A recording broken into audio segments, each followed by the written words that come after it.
Hello friends, today I am going to explain some question based on the topic computation of compound interest when the interest is compounded quarterly. In the previous video, we explained about the formula of the compound interest when the interest is compounded quarterly, and in this video I am going to explain questions based on that topic, that is the case third. The question is find the amount on rupees 15,625 in 9 months at the rate of 6% per annum when the interest is compounded quarterly. देखिए सबसे पहले इसमें देखेंगे कि हमारा principal क्या है। तो प्रिंसिपल क्या है हमारा 15,625, पी की वैल्यू ये होगी। आर रेट ऑफ इंटरेस्ट कितना है हमारा 6% पर एनम। तो रेट ऑफ इंटरेस्ट हमारा है 16%, सॉरी 6 नहीं है 16% पर एनम है। Is that clear? And now time दिया हुआ है हमारा 9 मंथ्स। तो सबसे पहले देखिए हम क्या करेंगे, मंथ्स को ईयर में कन्वर्ट करेंगे। For converting month into years we can divide by 12 in the month and we get 9/12, it becomes 3/4 years.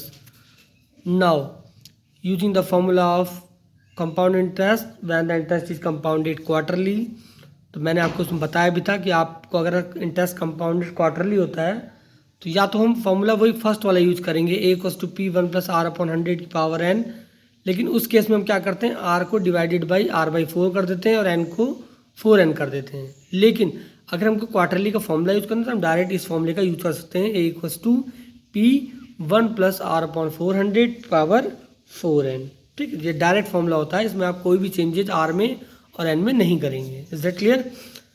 So now putting the values of P, R and n, it becomes 15,625 into 1 plus R.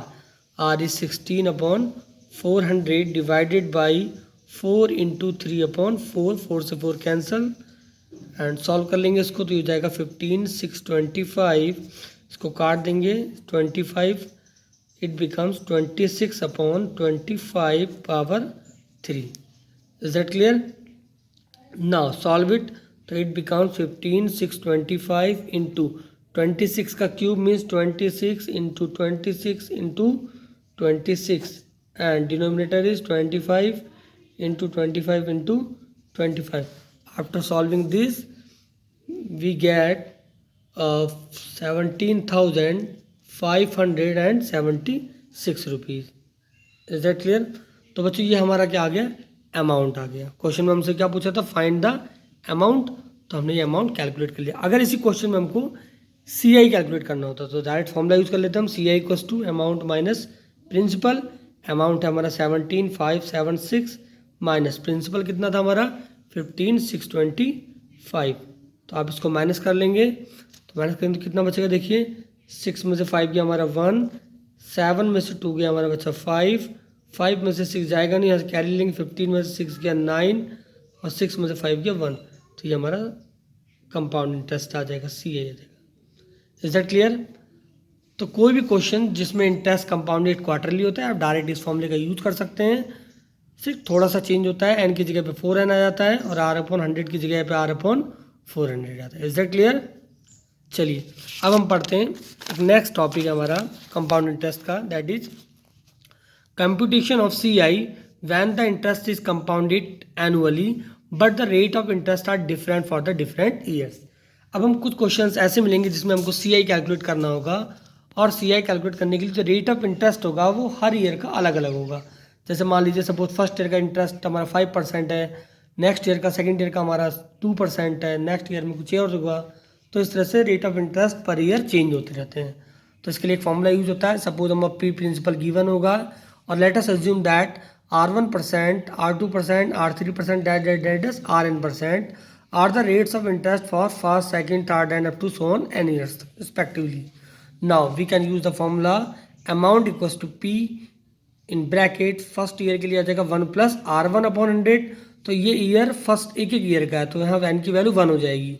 For second year rate of interest हमारा R2 हो गया, time 1 ही रहेगा।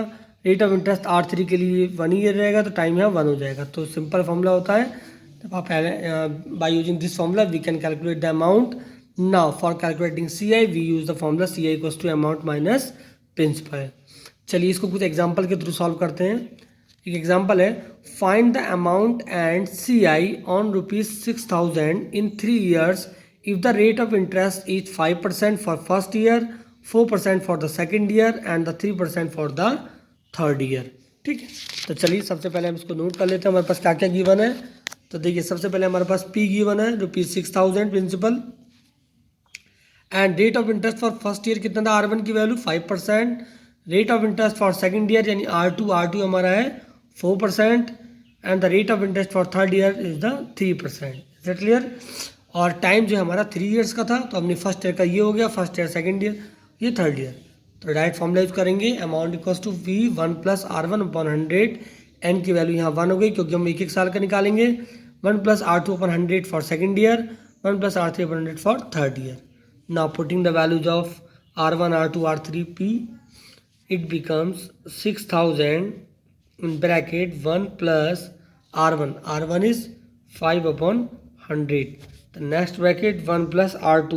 R2 is 4/100 and the third bracket is 1 + 3. R3 is 3, so 3/100. Now solve it. It becomes 6,000 into, काट देंगे कटेगा तो ये हो जाएगा हमारा 1 + 1/20। ये हो जाएगा 1 + 1/25। इसको ऐसे रहने देते हैं 1 + 3/100। ना अब इसको सॉल्व करेंगे तो ये हो जाएगा हमारा 6,000 इंटू 21/20 इंटू क्रॉस मल्टीप्लाई करेंगे 26/25 इंटू 100। 1 + 3 यानी मीन्स 103/100। Is it clear?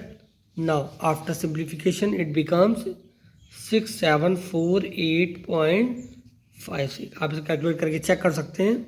ठीक है, तो ये हमारा क्या आ गया, अमाउंट आ गया। क्वेश्चन में हमसे अमाउंट पूछा है और इंटरेस्ट पूछा हुआ है CI, तो हम CI निकाल लेंगे। तो CI इक्वल्स टू फॉर्मूला होता है amount minus principal, where the amount is 6748.56 minus 6,000 and the CI is 748.56 rupees.